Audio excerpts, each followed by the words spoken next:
ගොඩක් ඉස්සර ඒ කියන්නේ මීට අවුරුදු මිලියන ගානකට කලින් අපේ පෘථුවිය අද වගේ ලස්සන කොළ පාට නැහැ. එතකොට ගස් කොළන් ලස්සන මල් වර්ග මොකුත්ම තිබුණේ නැහැ. පෘථුවිය හරියට පාළු කාන්තාරයක් වගේ. හැබැයි මහා සාගරය ඇතුලේ පුංචි රහසක් හැංගිලා තිබුණා. ඒ තමයි සීවීඩ් නැත්නම් පුංචි දියසෙවල පැලෑටි.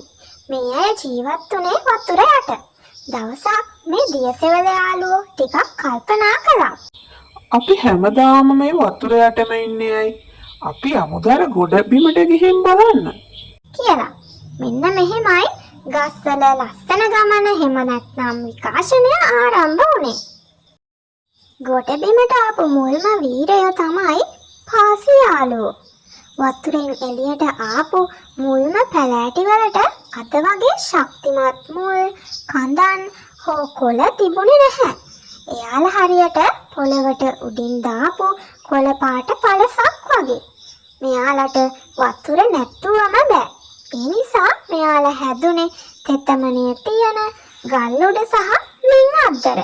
අදටත් ඔයාලට මේ පාසි යාළුවන්ව බලා ගන්න පුළුවන්.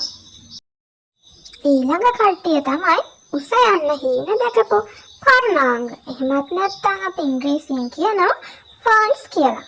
ටික කාලයක් යද්දී මේ පැලෑටි වලට හිතුණා අනේ අපිට හැමදාම මෙහෙම බිම දිගේම ඉන්න බෑ. අපිට ඕනේ අහස දිහා බලන්න, උසට වැවෙන්න කියලා. මෙන්න මේ නිසා සෝබාදහම මෙයාලට අපූර්ව තෑග්ගක් දුන්නා. ඒ තමයි ඇඟ ඇතුලෙන් වතුර සහ කෑම උඩට අරන් යන්න පුළුවන් පුංචි බට පද්ධතියක්. මේවට කියනවා අපි නාලිකා කියලා.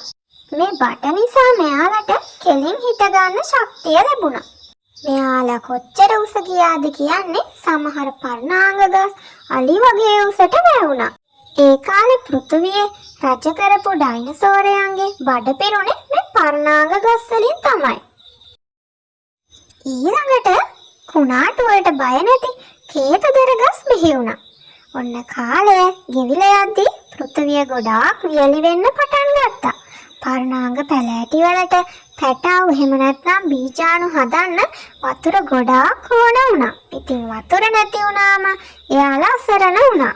එතකොටම තමයි අලුත් යාළුවෙක් ආවේ. ඒ තමයි පයින් ගස් වගේ කේතුදර ගස්. මෙයාලා මොකද කළේ? මෙයාලගේ බීජ හොඳ ශක්තිමත් කේතු ඇතුලේ හංගලා ආරක්ෂා කළා.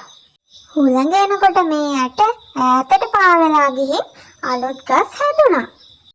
ඉතින් මේ හැමදේම සිද්ධ වුණත් ලෝකෙ එක අඩුවක් තිබුණා. ඒ තමයි ලෝකෙ කිසිම පාටක් සුවඳක් තිබුණේ නැහැ. මොකද එතකොට මල් පිපෙන ගස් තිබුණේ නැති නිසා. අන්තිමට මීට අවුරුදු මිලියන 140කට විතර කලින් පෘථිවියට ආව අපූර්ව අමුත්තෙක්. ඒ තමයි මල් පිපෙන ශාක. මෙයාලා ලස්සන සුවඳ මල් පිපෙව්වා. මේ සුවඳට සහ පාටට ආකර්ෂණය වෙලා සමනල්ලු, මීමැස්සෝ, කුරුල්ලෝ පියාඹලා ආවා. මීමැස්සෝ මල් පැණි බොන ගමන් මේ ගස්වල බීජ වටේටම අරන් ගියා. ඒ විතරක් නෙවෙයි මේ මල් වලින් රසම රස පළතුරුත් හැදුණා. පුංචි දියසෙවල බින්දුවකින් පටන් ගත්තු මේ ගමන අද වෙද්දී අපිට රසම රස අඹ, ඇපල් දෙන ලස්සන රෝස මල් දෙන අපිට හුස්ම ගන්න ඔක්සිජන් දෙන මහ විශාල වනාන්තර බවට පත් වෙලා තියෙනවා.